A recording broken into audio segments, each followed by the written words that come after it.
प्रणाम करने से बहुत चीजें बढ़ती हैं। जो लोग अपने से बड़ों का सम्मान करते हैं उनकी चार चीजें बिना मांगे बढ़ती हैं। कौन कौन सी बढ़ती हैं महाराज? अभिवादनशीलस्य नित्यं वृद्ध्योपसेवना चत्वारि तस्य वर्धन्ते आयुर्विद्या यशो बल। लेकिन किसकी बढ़ती हैं? जो अभिवादनशील होते हैं, घुटने नहीं छूते हैं, हाँ, प्रणाम करते हैं, उनकी बढ़ती हैं।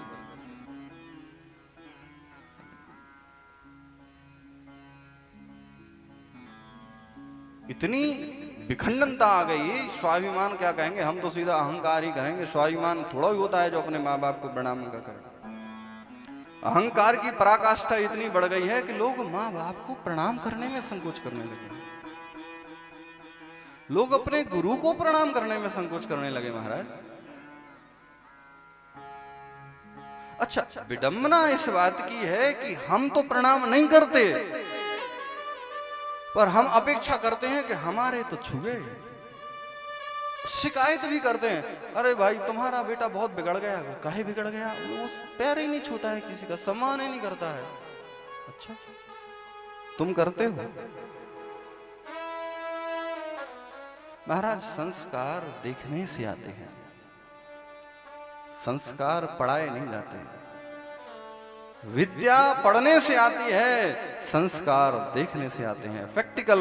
आप छोटा सा बच्चा हो, आपको 4-5 वर्ष का हो, चलने लगे खुद, आपके साथ में हो, आप भगवान को प्रणाम करना, उससे कहना नहीं, वो आपको देख करके प्रणाम करेगा। संस्कार देखने से आते हैं। हम तो अपने बाप के आगे नहीं झुकते हैं, और दूसरों के बच्चों से हम ये चाहते हैं कि वो हमारे पैर छुए। काहे? सोने के हैं, सो वो काट के ले जाए छूकर। या तुम कोई ब्रह्मा के मानस पुत्र हो, क्यों छुएगा भाई? अपने बेटे से कभी प्रणाम करवाए हो किसी को? खुद किए हो किसी को? लेकिन जो नित्य प्रति अपने से बड़ों को प्रणाम करता है, उसकी चार चीजें स्वाभाविक रूप से बढ़ती हैं। क्योंकि जब आप किसी को प्रणाम करेंगे तो वो अपने मुख से कुछ ना कुछ कहेगा। क्या क्या बढ़ता है? बोले आयु, कोई कहेगा आपसे चिरंजीव रहो,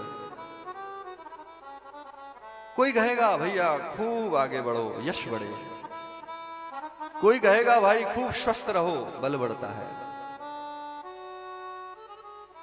कोई कहता वो खूब विद्वान बनो, विद्या बढ़ती है।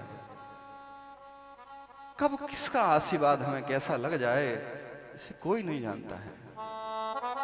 इसीलिए भैया ना करो बाहर किसी को प्रणाम। आपके घर में जो आपके भगवान बैठे हैं, माता पिता, कम से कम उनको तो प्रणाम करो। क्योंकि जिस दिन ये भगवान चले जाएंगे, उस दिन फोटो को प्रणाम करने से काम चलने वाला नहीं है। घर हो चाहे जितना बड़ा,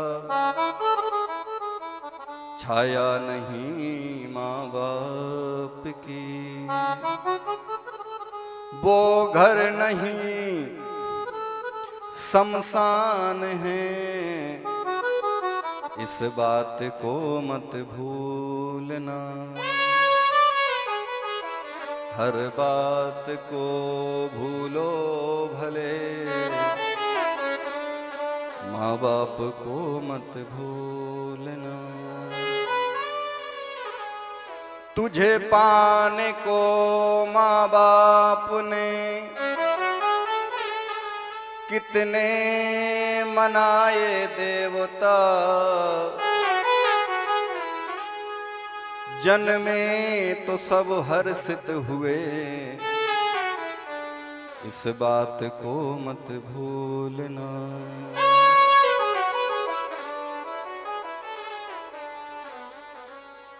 माता के कपड़े कीमती,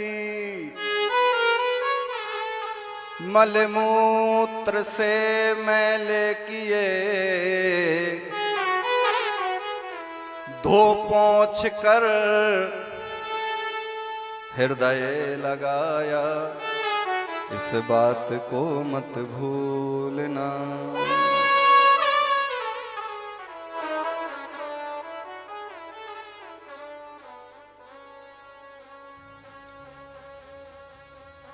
मां कितने भी कीमती वस्त्र क्यों न पहने हो,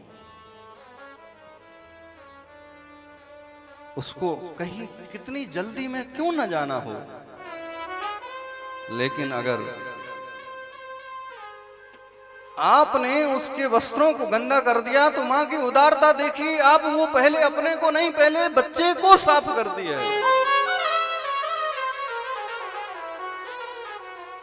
पहले तुझे साफ करेगी, हृदय से लगा करके, लाल दुलाल कर करके, तुझे पलने में सुला करके, इसके बाद फिर देखेगी कि मेरी क्या दशा है।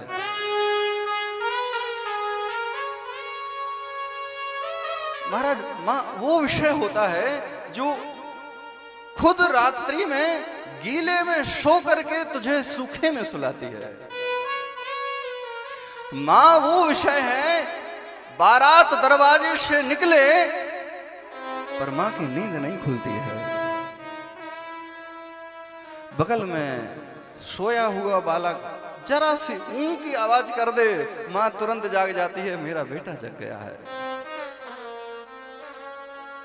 महाराज, इस स्थिति में जब माँ बाप तुम्हें बड़ा करते हैं, लायक बनाते हैं, और आप जब उनसे कहते हो, माँ पिताजी आज थोड़ा अंदर रहना, हमारे कुछ गेस्ट आ रहे हैं, उनके सामने तुम बोल ना पाओगे। वो बहुत अच्छी इंग्लिश जानते हैं।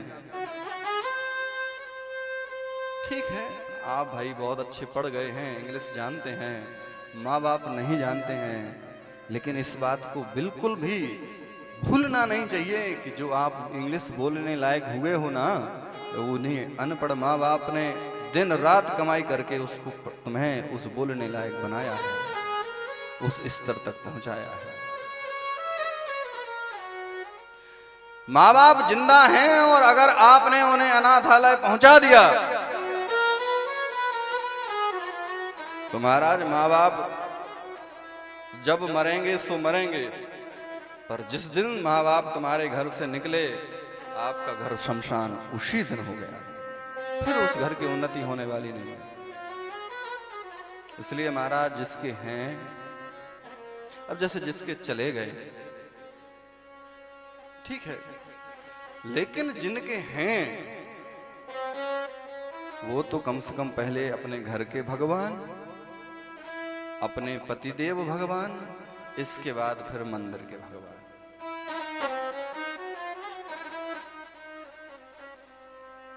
फिर केवल कहने को रह जाता है कि हमारे पिताजी होते तो हम ऐसा कर लेते हैं। एक बात ध्यान रखिए, बेटा मौज तब तक करता है जब तक बाप जिंदा है।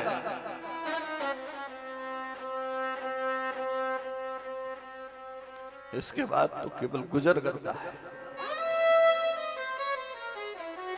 अपने पैसों से कोई मौज नहीं कर पाता है, अपने पैसों से तो महाराज गुजर होती है। वो भाग्यशाली लोग हैं जिनके पिता अपने बेटों का सहयोग करते हैं। कुछ ऐसे भी संतान है संसार में जो सुख के लिए भटकते हैं कि शायद कोई हमें पिता जैसा प्रेम करने वाला मिल जाए, शायद कोई हमें बड़े भाई जैसा स्नेह करने वाला मिल जाए। अपना अपना प्रारब्ध है भाई। हम तो केवल यही प्रार्थना करेंगे कि जिनके हैं वो समझ जाएं और अपना भविष्य सुनिश्चित कर लें। क्योंकि जो लोग ये कहते हैं हम दो हमारे दो, माँ बाप को बाहर कर दो, याद रखें, हम दो हमारे दो, माँ बाप को बाहर कर दो, ये सूत्र जब जब अपनाया जाएगा इसका हिसाब 4 में ही आएगा। हम दो, हमारे दो, माँ बाप को बाहर कर दो, ये सूत्र जब जब अपनाया जाएगा इसका हिसाब 4 ही आएगा। माँ बाप को बाहर करने वालों, एक दिन तुम्हारा भी नंबर आएगा। क्योंकि जब तुम्हारे बच्चे के बच्चे होंगे तो वो भी यही कहेंगे, हम दो, हमारे दो। तुम 5वें 6वें कहां से आ गए भाई बाहर। महाराज भगवान जब साष्टांग अपने पिता को प्रणाम कर सकते हैं, माँ को प्रणाम कर सकते हैं, तो हम और आप क्या हैं?